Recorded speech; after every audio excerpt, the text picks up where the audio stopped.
नमस्कार, विंध्या टाइम्स में आपका स्वागत है। देश भर में 5वें चरण की मतदान जारी है। मध्य प्रदेश की 7 लोकसभा सीटों के लिए मतदान जारी है। रीवा संसदीय सीट पर भी वोटिंग जारी है। मध्य प्रदेश में कुल 43% मतदान हो चुका है। रीवा संसदीय सीट की बात करें तो 40% मतदान अब तक संपन्न हो पाया है। धूप बहुत तेज है, जिसके कारण मतदान पर दोपहर में कुछ प्रभाव पड़ा है। हमारे सहयोगी अमित सीधे जुड़ रहे हैं। अमित, क्या स्थिति है? अब तक का रुझान कैसा है मतदान को लेकर? देखिए श्रेया, सबसे बड़ी बात यह है कि सुबह से जब 7 बजे मतदान शुरू हुआ था तब से लोगों में खासा उत्साह देखा गया। दरअसल बात यह है कि गर्मी बहुत तेज़ी से बढ़ी। 12 बजे के बाद जो परिस्थितियां हैं उसके अनुसार 12 बजे के बाद थोड़ा सा वोटिंग परसेंटेज डाउन हुआ होगा, लेकिन अभी जो शुरू से रुझान जो आ रहे हैं, जो तमाम जिले भर के जो रुझान हैं, पूरे मध्य प्रदेश के रुझान हैं, वो बहुत सकारात्मक हैं। इतनी गर्मी के बाद भी लोग बड़े सुबह ही मतदान के लिए निकल गए और अपने मत का प्रयोग किया, जो लोकतंत्र के लिए बहुत अच्छी बात है। रीवा जिले में भी अब तक लगभग 40% मतदान हो चुका है, लेकिन ये प्रभाव 12 बजे के बाद थोड़ा कम हुआ है। लोगों का रुझान, लोग मतदान केंद्रों तक थोड़ा पहुंचना कम हुए क्योंकि गर्मी बहुत तेज है। अमित, सुबह से ही लोग पोलिंग बूथ पर पहुंच रहे हैं, मतदान कर रहे हैं।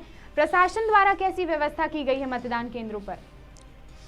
देखिए श्रेया, सबसे बड़ी बात यह है कि प्रशासन ने हर तरह से व्यवस्थाएं की हैं, पंडाल लगाया हुआ है, लेकिन गर्मी से निजात इतनी आसानी से नहीं मिल सकती। हालांकि प्रशासन की ओर से पेयजल व्यवस्था, उसके साथ में पंडाल लगाया गया है ताकि जब लोग लाइनों में खड़े हों तो उन्हें दिक्कत ना हो। मतलब गर्मी से बचने के वो इंतजामात किए गए हैं प्रशासन द्वारा, लेकिन फिर भी गर्मी बहुत ज़्यादा है।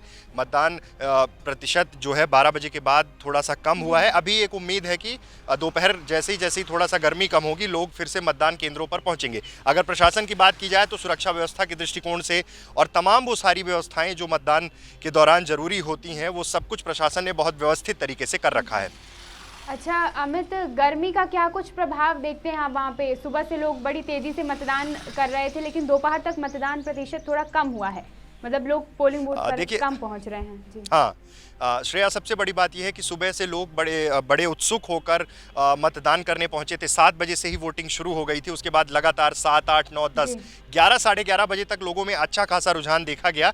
लेकिन उसके बाद जैसे ही गर्मी का प्रभाव तेज हुआ, 12 के बाद मतदान केंद्रों पर भीड़ कम हुई और अभी जो तस्वीरें आप देख रहे हैं उसमें स्पष्ट है कि इक्का दुक्का लोग ही दोपहर में मतदान करने पहुंच रहे हैं। जो कहीं ना कहीं ये मतदान का जो प्रतिशत दोपहर में कम हुआ है, इसका सबसे बड़ा कारण है गर्मी के कारण लोग थोड़ा सा मतदान से दूरी बना के रखे हुए हैं। लेकिन उम्मीद ये है कि जैसे जैसे गर्मी थोड़ा कम होगी, 3-4 बजे के बाद एक बार फिर से लोग बढ़ चढ़कर मतदान करेंगे। अब तक 40% रीवा जिले में मतदान हो चुका है। ग्रामीण अंचलों से भी जो खबरें आ रही हैं कि ग्रामीण अंचल में भी अच्छा खासा मतदान चल रहा है।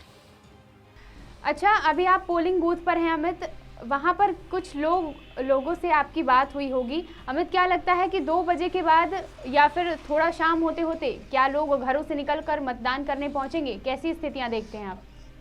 देखिए, यहाँ पे जो राजनीतिक दलों के पोलिंग एजेंट हैं उनसे ऐसे ही डिस्कशन हुआ तो उन्होंने बताया कि दोपहर के कारण अभी मतदान उतना सही तरीके से नहीं हो पा रहा है, लोग नहीं पहुँच रहे हैं, इक्का दुक्का लोग ही पहुँच रहे हैं। लेकिन उन्होंने भी ये उम्मीद जताई कि जैसे जैसे शाम होगी, 4 बजे के बाद एक फिर से मतदाता घरों से निकलेंगे और वोटिंग होगी। उम्मीद ये जताई जा रही कि अभी जब 40% मतदान रीवा जिले में हो चुका है, उम्मीद है कि अगले 2 से 3 घंटों बाद एक बार फिर से ज़बरदस्त मतदान होगा और ये आंकड़ा 60 तक जा सकता है।